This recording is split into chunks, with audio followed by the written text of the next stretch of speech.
Aqui no 3 em 1 a gente não vê bate-boca igual a gente vai trazer para vocês agora que aconteceu lá na Câmara, né, pessoal? O Gani e o Piperno discutem, às vezes o Segreco e o Piperno. O Zé ainda não protagonizou nenhuma, mas deve protagonizar ainda, mas não dessa maneira.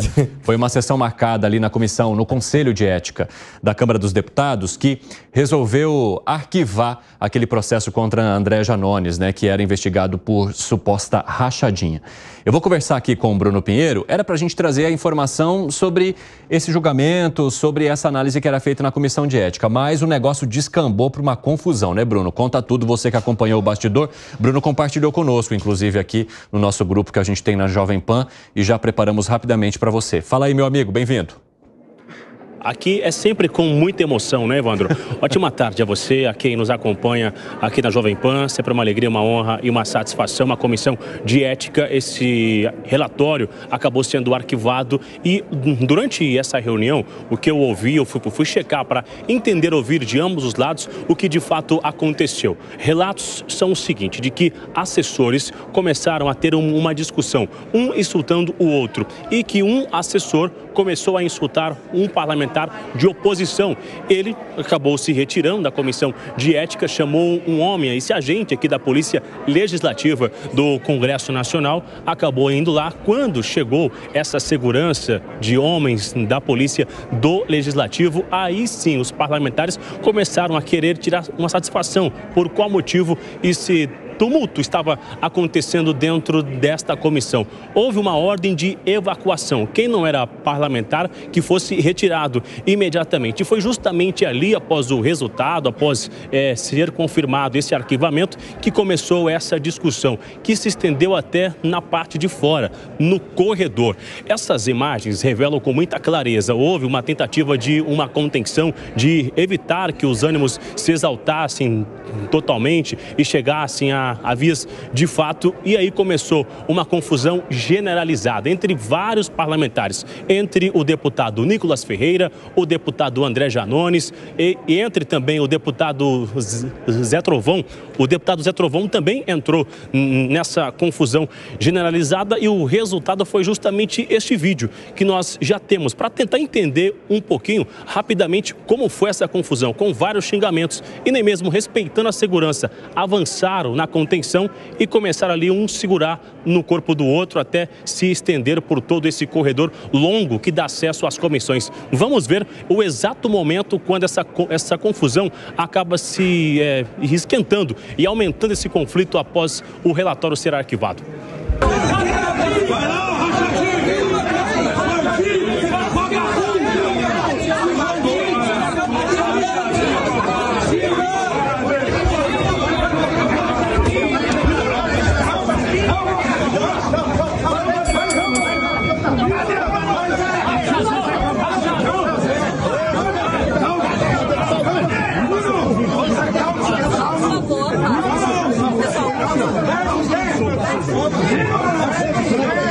Já deu, Zé. Ladrão, vagabundo! Já deu, Zé.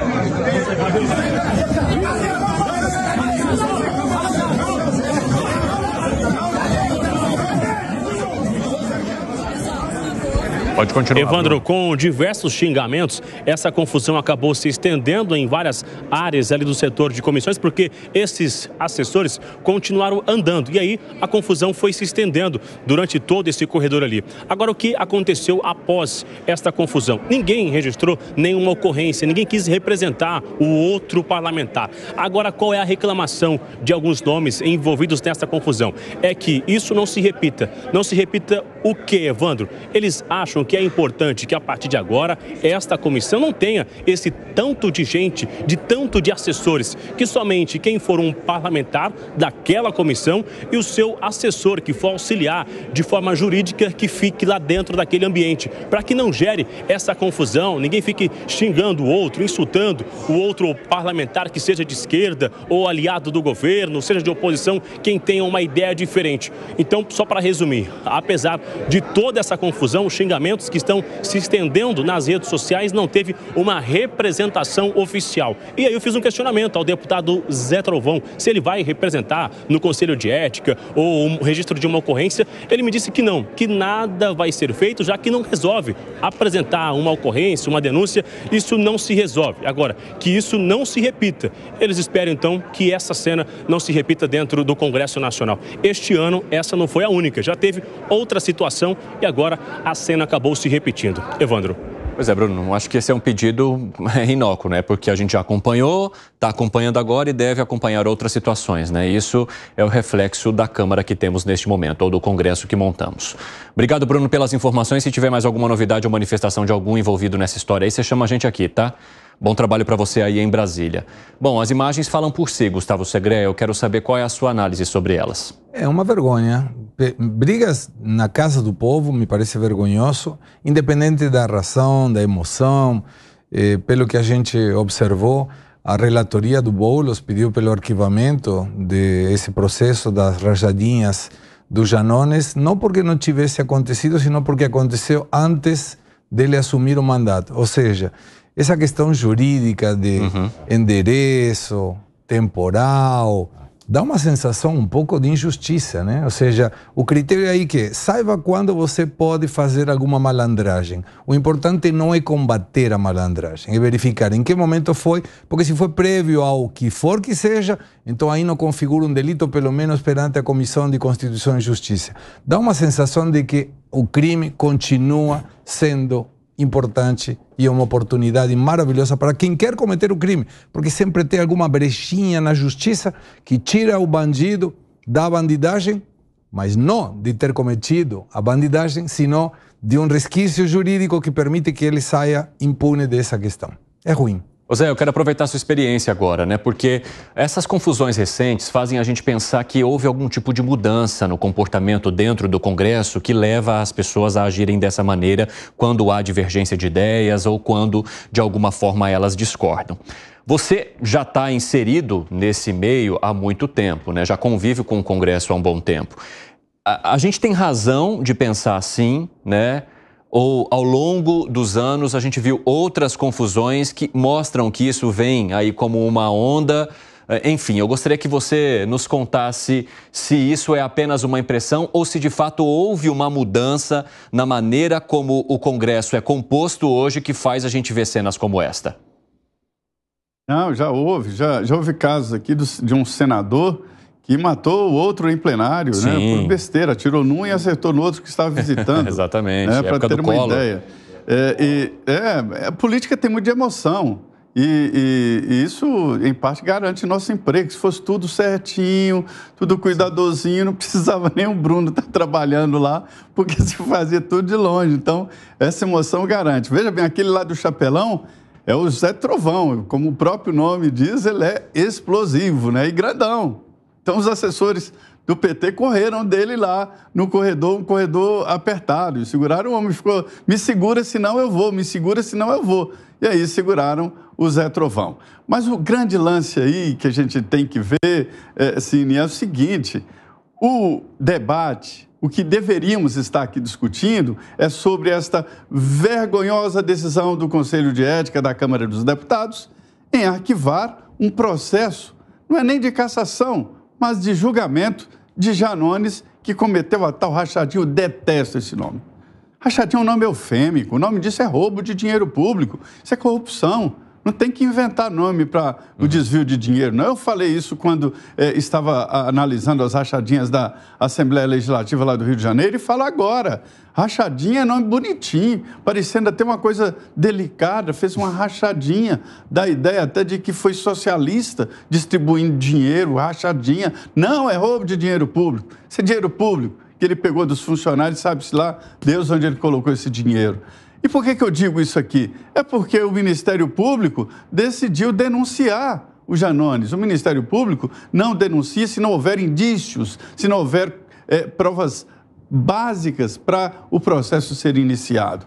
Então, agora, com esse arquivamento, a gente vê que o Conselho de Ética não quer saber de ética coisa nenhuma. Porque roubar dinheiro público e da Câmara dos Deputados, de funcionários da Câmara dos Deputados, para mim, não tem nada mais grave do que isso, não. Você concorda, Piperno? Concordo, sim, mas inteiramente com o Zé. Eu acho que, primeiro, eu jamais, já sou grandinho, tenho cabelos brancos suficientes para não acreditar em conselho de ética do Parlamento brasileiro. Né? Isso realmente é mais ou menos como acreditar Papai Noel, jipeiro, duende, essas coisas todas aí, história de pescador. Segunda coisa, esses fatos, essas denúncias de rachadinha, tanto essas que o Zé lembrou, da Assembleia Legislativa do Rio de Janeiro, que tinham inclusive como um dos nomes mais citados à época, investigados e tal, o hoje senador Flávio Bolsonaro, e agora o Janones, elas não surgiram do nada, elas não brotaram. Elas acabaram se tornando temas aí, inclusive para a justiça, né, se debruçar sobre isso, porque os indícios eram realmente, eles provocavam muita suspeita. Terceira coisa, esse episódio deprimente de hoje, no mínimo, mas no mínimo, deveria ensejar uma suspensão para os três, para o Janones, para o Nicolas e para o Zé Trovão. Tem um outro vídeo, vi vários sobre isso, em que o Nicolas vai atrás do Janones o corredor inteiro. Aí é vagabundo pra cá, vai tomar não sei o que pra lá, safado. Aí um fala da masculinidade do outro, mas um show de horrores aí. E isso não é inédito. A gente falou meses atrás da agressão do deputado do PSOL, aquele militante do MBL. Mas veja, é interessante a gente também avaliar o que essa turma faz fora do parlamento. Você vê, por exemplo, o Nicolas, né? Foi até no último final de semana, foi lá para Londres, assistir a final da Champions e tal. Problema dele, ninguém tem absolutamente nada a ver com isso, mas tem um vídeo dele de uns 2 meses atrás. Ele tá lá numa live e tal, tranquilamente, com aquele pastor lá de Minas Gerais, que estava lá se jactando de ter sido o primeiro a ter beijado a boca da filha. Quer dizer, um negócio assustador, essa confissão do pastor. Teve gente que achou engraçado, né? Quer dizer, eu também não ouvi nenhuma moção de repúdio, nada censurando, nenhuma indignação de outros líderes religiosos em relação àquilo. E o deputado do Parlamento Brasileiro lá, tranquilamente com ele. Então, dessa gente eu não espero nada. Bom, Gani, como é que você avalia mais esse episódio? A gente acompanhou já neste ano, né, que houve ali um dos integrantes do MBL foi colocado aos chutes para fora, a gente trouxe as imagens aqui, e agora tem essas imagens, vamos trazer novamente dessa confusão, que mostra então Janones, o deputado Zé Trovão, teve também o envolvimento de Nicolas depois desse arquivamento do caso de Janones, né, desse caso de corrupção, né? Isso é importante que o Zé trouxe dessa maneira, que estava sendo investigado ali na Comissão de Ética e que foi arquivado, mais conhecido ou chamado de rachadinha. Fala, Gani. Olha, Evandro, você sabe que eu acho que a forma importa sim. Então, a forma que você faz uma crítica, ela é relevante. Então, isso mostra o estado de coisas que a gente vive no país. É lamentável uma cena dessa. De certa forma, ela é recorrente, não é a primeira vez. Esse ano mesmo, Piperno trouxe a lembrança, a gente viu algo parecido, né, em relação ao integrante do MBL. Agora, muito mais lamentável que o empurra-empurra e o bate-boca é o arquivamento do caso de corrupção, de rachadinha pelo Conselho de Ética. Isso é lamentável e mostra também um certo duplo padrão. Por quê? Quando é de um determinado espectro ideológico, arquiva. Quando é do outro espectro ideológico, conservador, liberal, aí a gente tem todo o rigor da lei. Você concorda com o Gani, Piperno? Só para a gente arrematar. Acha que isso depende do lado político, arquivar ou não? Em relação ao Conselho de Ética, eles arquivam tudo. Ou seja, são democráticos nesse sentido.